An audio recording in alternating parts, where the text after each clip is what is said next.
En effet, Mathis, comme tu as si bien dit, lorsque ton enseignant va corriger ta copie d'examen, eh bien, il doit se fier aux trois critères d'évaluation. C'est pour ça qu'on a le petit exemple, car si tu les comprends et tu les appliques, ta réussite sera meilleure. Le premier critère, c'est la mise en œuvre convenable d'un raisonnement mathématique qui est adapté à la situation.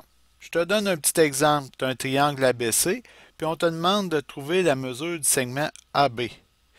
Eh bien, si tu passes par la loi des sinus, qui est dans le fond une proportion entre la mesure de côté et le sinus de son angle opposé, ça pour les trois côtés du triangle, eh bien, tu as un concept qui est adapté à la situation. Ton raisonnement est bon et à ce moment-là, il n'y a absolument aucun problème. Ton enseignant va te mettre une très bonne note pour le critère 3.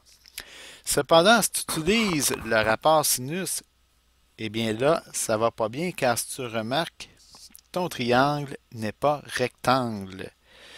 Donc, ton calcul ne sera pas adapté à la situation et tu auras une mauvaise note pour le critère 3.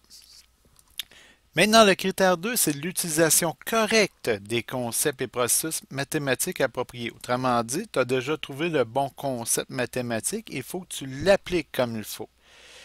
Dans notre premier exemple, eh bien, tu fais le produit des termes moyens égale le produit des termes extrêmes et tu trouves que la mesure d'AB est approximativement 7 cm et 4 centièmes. Ça, c'est une très belle démarche, il n'y a pas de problème. Par contre, ici, sans faire exprès, tu as malheureusement inversé la mesure du sinus de 100 degrés avec celui de 35 degrés. Ta réponse est erronée, alors c'est au critère 2 que ton enseignant va t'enlever des points. Et nous avons le critère 4 et 5 qui sont régulièrement ensemble. Il s'agit de la structuration et de la justification adéquate des étapes d'une démarche pertinente. À quoi ça consiste une démarche pertinente? Eh bien, on commence par mettre un titre. Ensuite de ça, on justifie pourquoi on a pris la formule.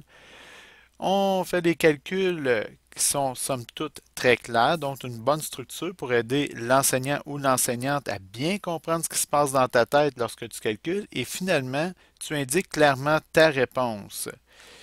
De cette façon, eh bien, tu vas t'assurer d'avoir un maximum de points lorsque tu vas faire tes situations d'application lors de l'évaluation ministérielle.